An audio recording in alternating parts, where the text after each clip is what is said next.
This is Introduced, where Great Lakes stories meet invasive species science. Introduced is brought to you by Wisconsin Sea Grant and the Great Lakes Commission. Hey, Bonnie. Hey, Jenna. So as you know, one of the themes we're exploring on Introduced this season is art, specifically art about aquatic invasive species. I mean, art and invasive species, it's kind of a niche topic. Yeah, there's not a lot of art about invasive mollusks out there. Believe me, I did my digging. I did not find a lot. But this past year, I actually hit the jackpot. So I went to an exhibit called Deep Lake Future, and it's an art exhibit in Milwaukee that was all about aquatic invasive species. It's like a magical kelp forest down here. Like there's these green, it's like this green seaweed hanging from the ceiling and like these beautiful like pink orbs, but then there's like these massive zebra mussels that are just like coating everything. Whoa, like when you said art exhibit, I was thinking like paintings and photography. Like, this sounds wild.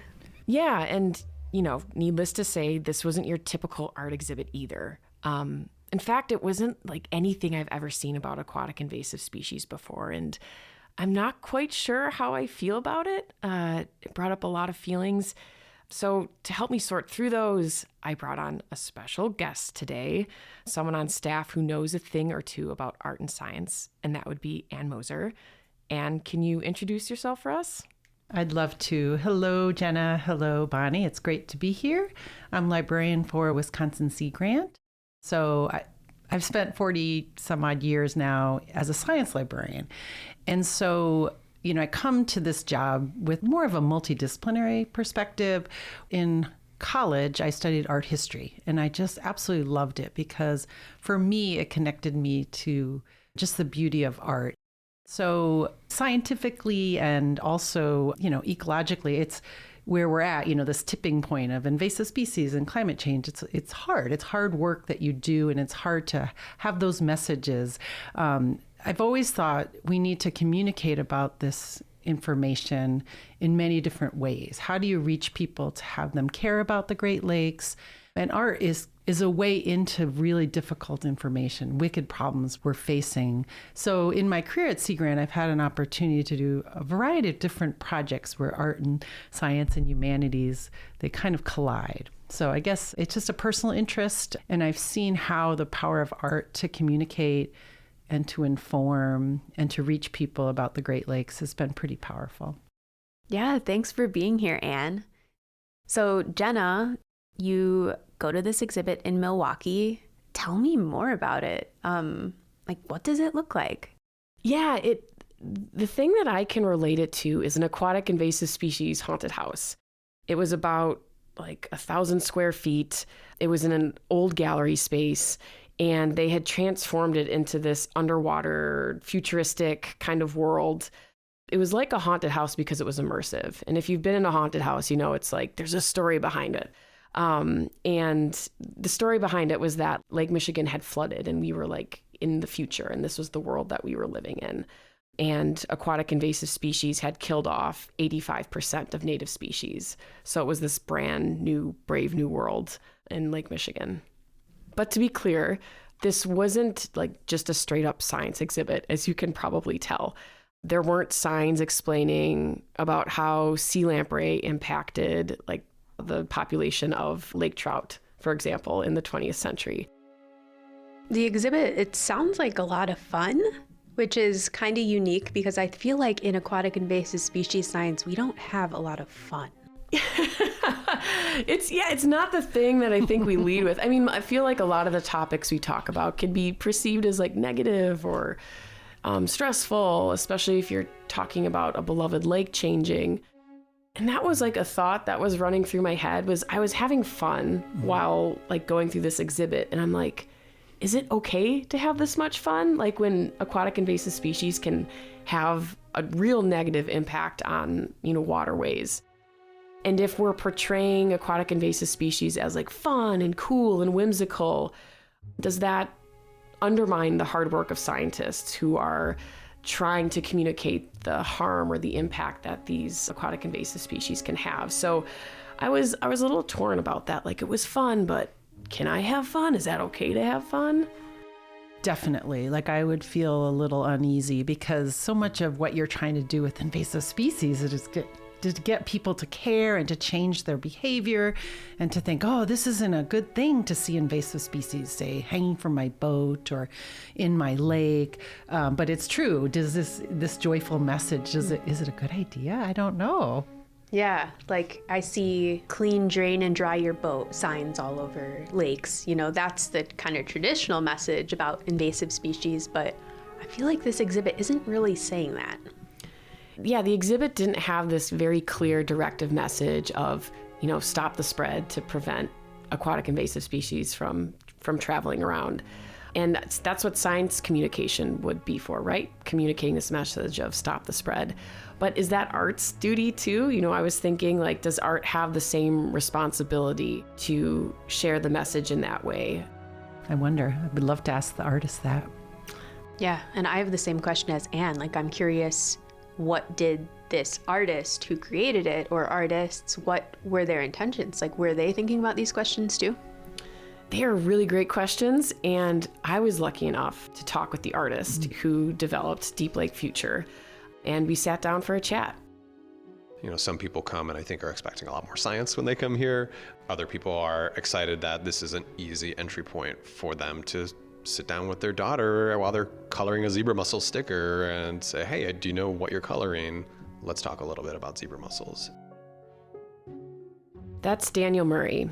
He's the founder and creative director of Fuzz Pop Workshop, the Milwaukee-based multimedia production studio that created Deep Lake Future. So I grew up in the Milwaukee area, in the North Shore area. I grew up about a block from Lake Michigan. The lake was always an important feature of my life as a kid growing up here. But then I moved away. I ended up living out in California for about 20 years and came back 2 years ago. And so coming back to Milwaukee and wanted to dive back into creative work, as we thought about what that could be, really wanted to create something that was grounded in the local. He didn't know it at the time, but Daniel's most vivid memories growing up near Lake Michigan were related to aquatic invasive species. I think more than anything, I remember the smell. There were years, I think, when at least I as a kid, and it seemed like the public didn't know, wasn't really getting a straight story on what was going on with like the putrid odors coming from the lake, and that was pervasive in my life as a kid. I think then we started to understand zebra mussels and the complete transformation that was happening in the ecosystem and how that, was creating algae blooms and this entire process that was then, creating rotting organic matter. So that's certainly a core memory, I think, for me that has shaped my experience of the lake and then in turn thinking about this piece. I hope this inspiration didn't translate directly to this exhibit. Like, how did it smell in there? Don't worry. It smelled normal. It smelled absolutely fine. Daniel did say, he's like, maybe we should bring buckets of rotting alewives and algae in, but he's like, I was counsel against that. So it smelled perfectly fine for those who were wondering. But as you can hear there, Daniel was really inspired by his experiences growing up near Lake Michigan. But he also did a lot of research too. So the more that he learned, the more he saw creative potential in the topic of aquatic invasive species, but also climate change, sea level rise, and artificial intelligence. For a long time, invasive species have been an important part of the story of Lake Michigan and the Great Lakes. And thinking about climate change and sea level rise started to, imagine a future, a kind of underwater future, and how people would try to survive. And that opened just a lot of creative possibilities for a really fantastical world and environment that we could create. Daniel was clear that he didn't want to create a museum exhibit about aquatic invasive species, though. He wanted to create art, but he was unsure of how that would land with scientists. I'll say, we're an immersive art experience. We're trying to do something different than, say, Discovery World does that is very learning and science forward. So I was very anxious in making this for when real scientists would come through this or people who were deeply involved in working on invasive species. Would they feel like we've created something too lighthearted or kind of whimsical about a really serious ecological catastrophe that's unfolding? It was really interesting to hear Daniel echo the same questions that we've been having about the balance between art and science. Is art rooted in enough science for scientists to get their stamp of approval? And then when it comes to art, does that stamp of approval matter? Yeah, I can empathize with Daniel. I make videos and podcasts here at Sea Grant, so I'm oftentimes taking what researchers said and making it into a video and distilling it down into, 2 minutes, which is really difficult. And I can get a little anxious about did I include the right facts or the right voices? And, do I have the right take? Jenna, do you ever experience this? Yeah, I'm concerned about what people think about most things that I write, including the work here. And in order to communicate something, right, a complex topic or concept, you sometimes have to distill it down to its main points, right, which leaves out some of those details. And so I'm concerned about, did I leave out the right details? Is it okay that I left out these details? And as a writer, I want to do science and whatever I'm working on justice. I'm thinking about the power that science seems to have, especially to artists. I feel to say this is right and this is wrong. And I worry about that because that art isn't necessarily concerned with that, or it's trying to capture an emotional truth rather than a factual truth. And so I always have to check myself when I'm writing something. I ask myself, am I writing about an emotional truth or a factual truth? And sometimes the lines aren't always clear. That's really fascinating to me because when I work with children, you don't have those worries so much because children are there to absorb all these facts. And obviously I get the job of distilling the facts way down to that grade level. And then they just take those facts and they run with it. And it's so cute because kids just take information in and they grab it. And at that point, they're not, they bring emotion, they bring art, they bring the science. It's kind of fun when they just kind of run with that topic. So in 3rd and 4th grade, they learn some of the concepts related to AIS. And some schools up north, especially in the North Woods, have done this AIS contest through the DNR. And they draw pictures and they can win awards. And so I worked with an elementary school. And these kids drew all these placemats about aquatic invasive species, and the teacher sent them to me. And these were such beautiful pictures and super joyful, but super motivating. They had so much joy, and the drawings were beautiful, but they were you got to clean your boat, with tons and tons of exclamation points. And, clearly the kids had picked up on the science, but they were just drawing it and expressing it and communicating it with a lot of joy, actually. Yeah, it sounds like, kids are less concerned with the barriers between disciplines, so to speak. I mean, that sounds so academic, but they take this fact and then they turn it into art and then they, bring in history to it or whatever. Mm-hmm. They're just kind of bringing it all together into one joyous soup, I guess, of activity. Not AAS soup, though.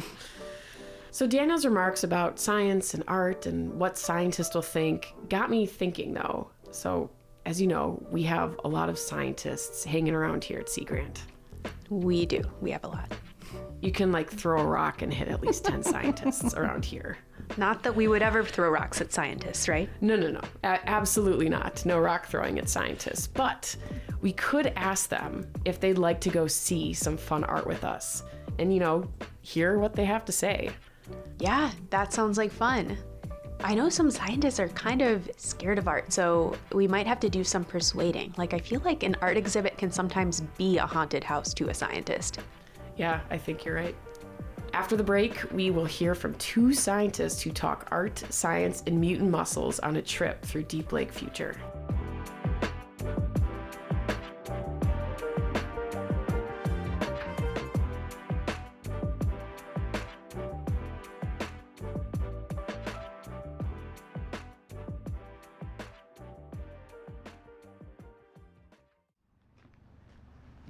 Yeah, we're walking up to a building that has a massive iridescent green zebra mussels on the side.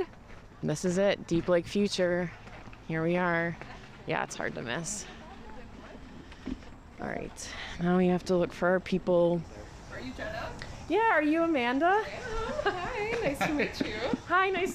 Sorry, this is so awkward. This is actually my first time doing this. This is my boyfriend Tanner. This is not Patrick. To help me puzzle through the question of science and art, I met up with two real-life aquatic invasive species scientists at the Deep Lake Future exhibit. Enter Patrick and Amanda. So my name is Patrick Swula. I am an aquatic invasive species biologist with the Wisconsin Department of Natural Resources, and I cover southeast Wisconsin.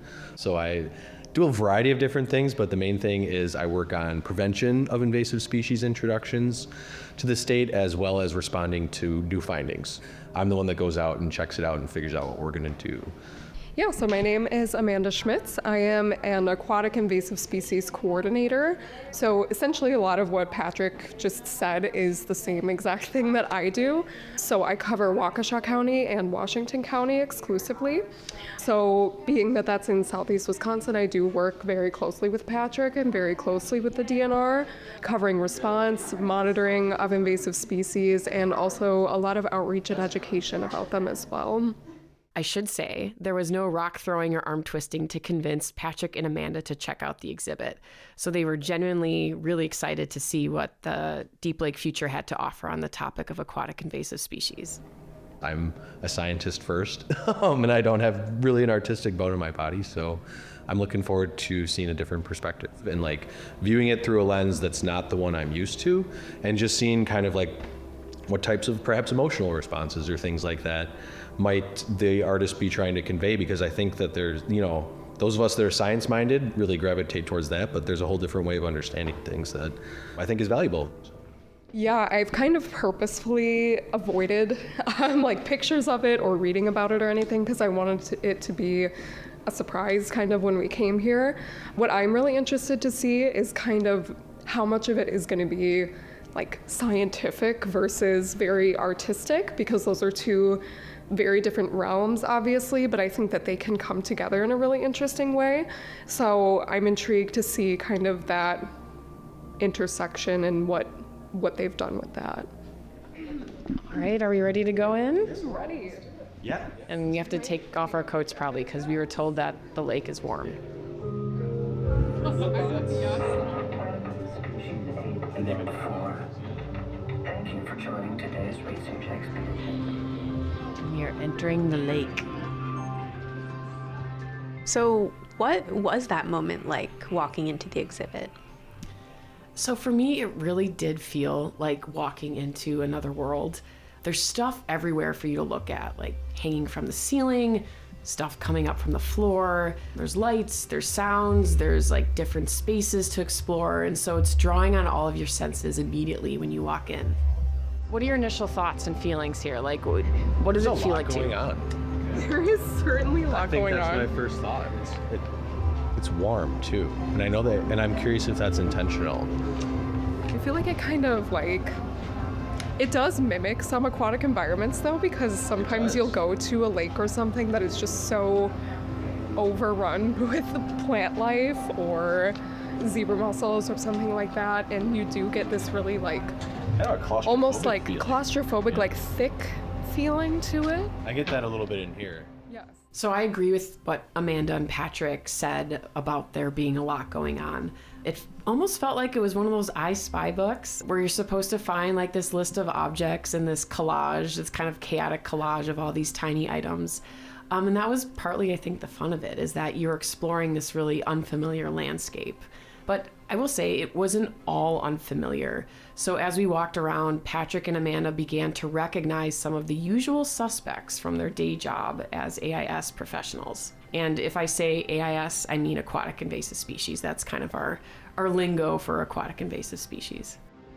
So there's definitely a sea lamprey up there. Definitely zebra mussels, maybe quack. There's also like these really big shrimp hanging from the ceiling. What did you think there? Could be bloody red shrimp, hemimyces. That's what I would think. There's some really cool like design aspects, like the lights in here are sea lamprey mouths and light fixtures are zebra mussel shells. There's like fish skeletons floating in the air. It's very cool. I'm loving it. Yeah, agreed. Oh, I love the way they're really commenting on the artistic rendering. They really kind of began to experience it like an artist. Yeah, and I think they start making sense of the exhibit in the way that their brains kind of know how. So they're looking for familiar things like, oh, is that a sea lamprey? Is that a zebra mussel? Is that bloody red shrimp? And these things, I will say, looked familiar, but they didn't look the same. So this wasn't taxidermy. Like the sea lamprey were the size of pythons, and the mussels were all different sizes. Some of them are huge, some of them are tiny. And curiously, there was also a bionic beaver. Hence the haunted house image, for sure. Oh, what makes it bionic? All the wires I'm gonna go with and nodes and things. It's really cool. It's also painted and it looks, pretty sci-fi. Yeah, the teeth are like a wire that it looks like that's kind of what's plugged in for the teeth. Audio jacks, all sorts of stuff. Yeah, I'd say bionic beaver falls under the category of whimsical, if not just dystopian. And I know Daniel was concerned that Deep Lake Future might not have enough science for scientists. So what are Patrick and Amanda thinking at this point? So they made a lot of comparisons to real life situations that they've encountered in their day-to-day work. So I'm thinking of one room in particular that got them talking. It was this small den-like space where the walls were covered in this rouged, kind of pinched fabric. You know, it's interesting how, and I even took a picture, like just the texture from a distance reminds me a lot of what I see a lot of times on lakes with zebra mussels. It's really interesting. I feel like to me this could almost represent like anything that you get in a really tight monocultured space with invasive species. Just because they can get so dense and kind of push out everything else. So it's a really interesting room to me. Wow, she really picked up on how the art evoked the science of being in this like super claustrophobic space, which is what she sees when she sees a lake overrun by AIS. Yeah. Mission accomplished, I think, by the artist. Yeah, I feel like it's interesting because they're picking up on like almost the emotion and the feeling that AIS brings them. I thought that was really cool that the exhibit was able to convey that even to aquatic invasive species scientists. I think, so it's a little echoing here, but I think if we could like ask final questions maybe right over here. And I pulled Patrick and Amanda aside to talk more about that feeling. It is very, obviously it's a very artistic representation of things we see, but it does really align with a lot of what we actually see in our inland lakes and also in the Great Lakes here. So I think it's a really interesting representation, and then also kind of taking that futuristic aspect into it. I think it's maybe more of like an extreme take on things that could happen, but it is like a very possible future that we could have here. So I think it was a really successful exhibit in that regard. Well, regarding the science, I think a few things. I think it was, and I keep going back to this, it was definitely warm.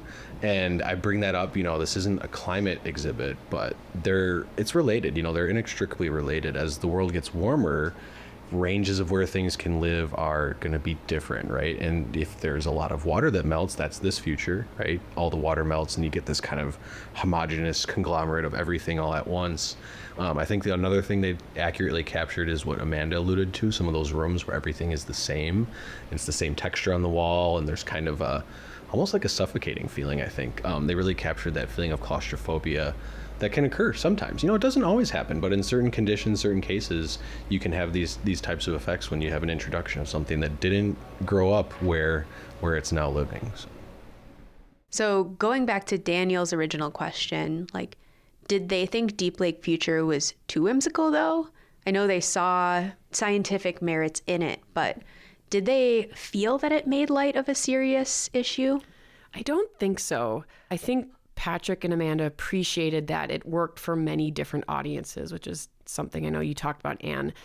And there are enough science Easter eggs, so to speak, to make scientists happy, and also enough whimsy to kind of pique the interest of people who may know absolutely nothing about aquatic invasive species. So if you knew the science, there's stuff you saw, but if you didn't know the science, there's also cool stuff for you to enjoy. I think awareness is just a great thing, exposing people to a topic that they may otherwise have no idea about. For us, it's something we live every day, but we're a very small subset of the general population. I think there's a lot of people that just don't know about this topic. So an introduction is one thing. And then I think another is just, I think I mentioned a little bit at the beginning, viewing the same topic through a kind of a totally different lens, right? Taking away all of the data points and the specimens and the identifications and things, and just how do you feel about it, I completely agree with what they're saying, because art and science, they are looking at this wicked problem and they're both showing it to you in different ways. And I'm not a science writer and I'm not a scientist, so I really appreciate being able to learn about a topic without all the data points. I'm a more emotional learner. I visually learn. And so for me, seeing science through an art exhibit is a really great way for me to learn. And maybe others have that same experience too. Yeah, and if we think about art as a lens of looking at a certain problem, it also reminds me of like actual lenses in science, so like a microscope or a pair of binoculars, and those lenses help you see things in a different way, right? And it may help you see things that you didn't see at first. And so I think art is one of those lenses that you can use to look at a problem from a different perspective. And I didn't see the exhibit, but it sure sounds like Daniel chose different lenses to show aquatic invasive species through color, through sound, through light, all those different lenses that he has in his toolbox. And Daniel did talk about how art is particularly well equipped to elicit those emotional responses. And, you mentioned the tools of like art and creating these like beautiful soundscapes. One of the most powerful tools he talked about, though, is wonder. That wow moment opens you up to wonder, is really the idea that I kind of come back to, that then opens you up to engage and perceive in different ways than you might have coming off the street. But then the hope is to make you wonder, like, so what? What's this really about? In a lot of ways, thinking about the creative process and the materials, but also then to wonder about the concept and the ideas that are grounding it, and wonder about the world around us. So Bonnie and Anne, I've got a question for you. When was the last time you felt wonder? Oh, that's a really good question. I feel like every day I wake up in wonder. I love being outdoors, and every time I go outside, I look and something always strikes me, like, why am I hearing birds and it's, 10 degrees out? Or I wonder why we haven't any snow in Madison, or just kind of that wonder of like always questioning nature, because I think it always has a way of surprising. How about you, Bonnie? Yeah, so here in Madison, it's winter and the lakes are frozen, and they've frozen a really good way for ice skating. And so this weekend I went out ice skating, and just to be on the lake in that way and to see it's so beautiful to see the cracks, and they go down like a foot deep, and it's like crystal ice you're skating on. It just creates that wonder. So I guess it's not really an art exhibit, but it's kind of like nature's art exhibit that provides me with wonder sometimes. Oh, I can appreciate that. In hearing about this exhibit, it sounds like Daniel really accomplished that, because, living in the world of invasive species, you don't really get to experience it, right? You're seeing the change in the ecosystem, but it sounds like the exhibit really gave you that chance to experience it, right? And that's really amazing. Yeah, and, science has microscopes, but art has wonder.